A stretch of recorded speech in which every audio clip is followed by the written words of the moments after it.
시청자 여러분 안녕하십니까? BJ TBS 뉴스 시작합니다. 안녕하세요. 복지특별시 신기자입니다. 주 4일, 주 4.5일 근무. 요즘 이런 이야기 많이 들어보셨죠? 일은 적게 하고 월급은 그대로 받는다니 꿈 같은 이야기다 라고 생각하실 수도 있고 과연 가능한 일일까? 하고 고개를 갸우뚱하실 수도 있을 겁니다. 최근 이런 이야기가 많이 들리는 이유가 있습니다. 바로 정부가 구체적인 계획을 발표했기 때문인데요. 지난 2월 19일 고용노동부가 주 4.5일제 도입 계획을 국정기획위원회에 보고했습니다. 올해 하반기에는 실근로시간 단축지원법이라는 것을 만들어서 근로시간을 줄이는 기업에 여러 혜택을 주는 방식으로 주 4.5일제를 단계적으로 늘려나갈 계획이라고 밝혔습니다. 이 소식이 전해지면서 근로시간 단축은 우리 사회의 가장 뜨거운 화두가 되었습니다. 정부가 근로시간 단축을 추진하는 가장 큰 이유는 우리나라의 연평균 노동시간이 다른 선진국들에 비해 너무 길기 때문입니다. 실제로 OECD 자료를 보면 2023년 기준으로 우리나라 근로자는 OECD 평균보다 1년에 157시간을 더 일하는 것으로 나타났습니다. 이는 멕시코, 콜롬비아 등 일부 국가를 제외하면 최상위권에 속하는 긴 시간입니다. 정부는 이 시간을 2030년까지 OECD 평균 아래로 낮추겠다는 목표를 세운 것이죠. 또한 경기연구원의 보고서에 따르면 이런 긴 근로시간 문화가 일과 가정의 양립을 어렵게 만들어 저출생 문제의 한 원인이 된다는 분석도 이런 정책을 추진하는 중요한 배경이 되고 있습니다. 하지만 이 제도가 좋은 뜻과는 달리 오히려 기업 간의 격차를 더 벌릴 수 있다는 큰 우려가 나옵니다. 통계를 보면 이미 자발적으로 근로시간을 줄이고 있는 곳은 대부분 대기업이었고 주 52시간을 넘겨서 일하는 근로자 비중은 작은 기업일수록 훨씬 높았습니다. 중소벤처기업연구원은 많은 중소기업들은 정해진 시간 안에 납품해야 하는 현실 때문에 근로시간을 줄이기 어렵다며 자칫 대기업만 좋은 제도가 되어 노동시장 양극화가 더 심해질 수 있으니 중소기업을 위한 보완책이 반드시 함께 마련되어야 한다고 강조했습니다. 사실 전문가들은 이 문제보다 더 근본적인 지점을 짚어봐야 한다고 말합니다.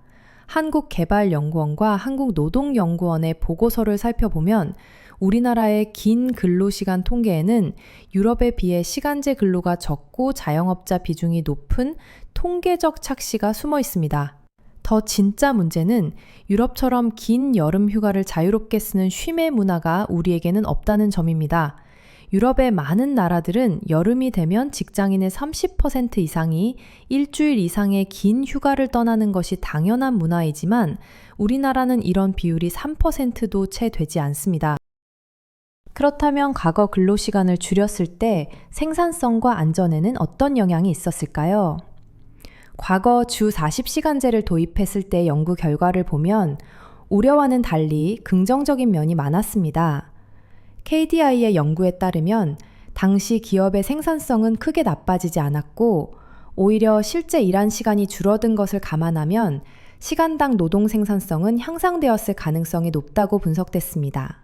다음으로 산업안전보건연구원의 분석을 보면 근로시간 단축은 더 긍정적인 효과를 보였습니다.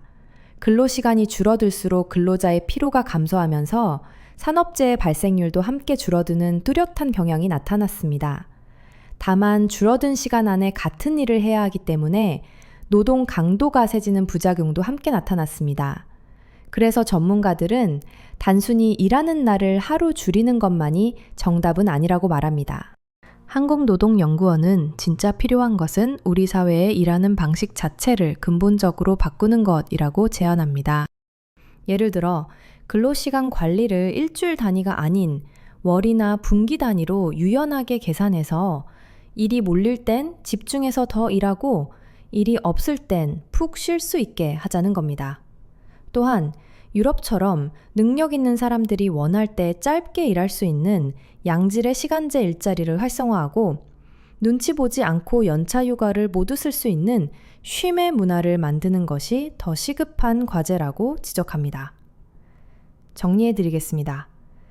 주 4.5일제라는 화두는 단순히 일하는 시간을 줄이는 문제를 넘어 근로자의 삶의 질 향상과 기업의 생산성 유지라는 두 가지 목표를 어떻게 조화시킬 것인지에 대한 중요한 질문을 던지고 있습니다. 과거의 경험과 여러 연구기관의 분석을 종합해 볼 때 각 산업의 특성과 기업의 현실을 고려한 유연하고 합리적인 해법을 찾는 것이 중요해 보입니다. 이처럼 복잡하게 얽혀있는 근로시간 단축 문제가 어떻게 변해가는지 앞으로도 BJTBS에서 가장 빠르고 정확하게 소식 전해드리겠습니다. 오늘 영상도 끝까지 봐주셔서 정말 감사합니다. 구독과 좋아요, 알림 설정은 BJTBS 복지특별시에 큰 힘이 됩니다. 다음에도 꼭 필요한 최신 정보로 찾아오겠습니다.